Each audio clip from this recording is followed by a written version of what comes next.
Competition does a much more effective job than government at protecting consumers. Have you ever, like, I don't know, been rushing to get a seat on the train? Oh, yeah. Or, like, had to fight for a parking spot? Oh, yeah, yeah.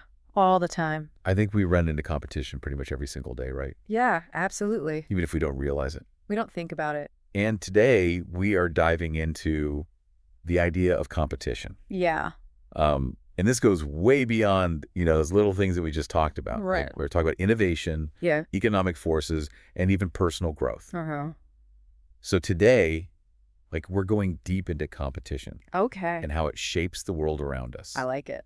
So by the end of this deep dive, hopefully you'll see why competition is more than just, winning or losing. Yeah, for sure. It's more nuanced than that. Yeah, way more. So our first source here is jumping right into all of the potential upsides of competition. Okay. It can drive improvement, encourage innovation, lower prices, increase customer choice, improve customer satisfaction, create a fair and ethical field, and make the economy grow. Wow. That's a lot. It's a lot. It is a lot. That's what this source is saying. Okay. It's almost like too good to be true. Yeah, right.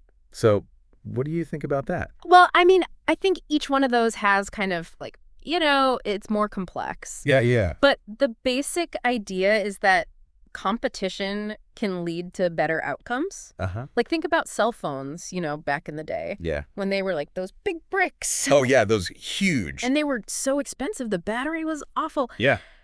But as more companies got into the market, they all had to compete. Right.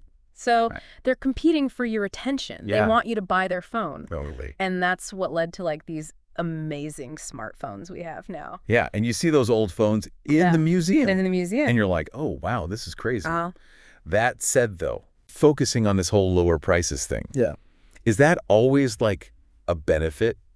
Mm-hmm. I mean, can't that lead to companies like, not having good quality? Mm-hmm. Or like treating their workers badly? Yeah. Just so they can have the lowest price? Totally. That is a super important point. And that's where I think this economist, Thomas Sowell, had something really interesting to say. Okay. And he was arguing that competition actually protects consumers Okay.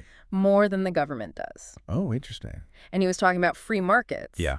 And his point was that, like, if a company cuts corners to save money, yeah, they might win for a little bit. Right. But in the long run, consumers will figure it out. Yeah. Like, they'll know that, hey, this other company, They'll see the quality. yeah, they treat their people better. They have Yeah. better quality products. Good. I'm going to shop there. So it's like our choices as consumers Yeah. can really shape the market. Absolutely. That's pretty cool. Yeah. It's like, built-in checks and balances. Yeah, and it's not just in business, right? No, not at all. Like, think about personal growth. Right. Maybe you want to run a marathon, Okay. or you want to, learn a new skill. Yeah. But it's that drive, that wanting to get better. That's competition, right? It's like, it's what pushes you to do those things. What about creative fields? Because there's this debate, is competition good or bad for creativity? Yeah, that's a good point. Because it's kind of both, right? Yeah. Like, if you want to stand out, you got to be creative. Right. You see that with music, like how music changes, Uh-huh. or movies always trying to do new things. Yeah. But, too much pressure, it can backfire, right? Right. It's like, Make you afraid to try stuff. yeah, like you're so worried about failing. Exactly. You don't even try something new. Yeah. So it's like competition has these two sides. It does, yeah. It can be a really good thing. Like a driving force. But if it's not controlled, it could be bad too. Yeah, absolutely. It's like anything powerful, right? Right. Like, you gotta know how to use it. Exactly. Right. Okay, so as we finish up, Yeah. the main thing to remember here is that competition is not just about like winning and losing. Right. It's a whole system Yeah. that affects everything. Yeah, all our choices, the world. The world, us, yeah. Everything. And when we understand that, then we can use competition for good Yeah. and hopefully avoid those bad parts. Exactly. So last thought for you. Okay. We've talked about this big idea of competition, but where do you see competition in your own life? Is it a good thing for you or a bad thing? Yeah, That's something to think about. it is. Thanks for joining us for this deep dive. Yeah, thanks for listening. We'll see you next time. See ya.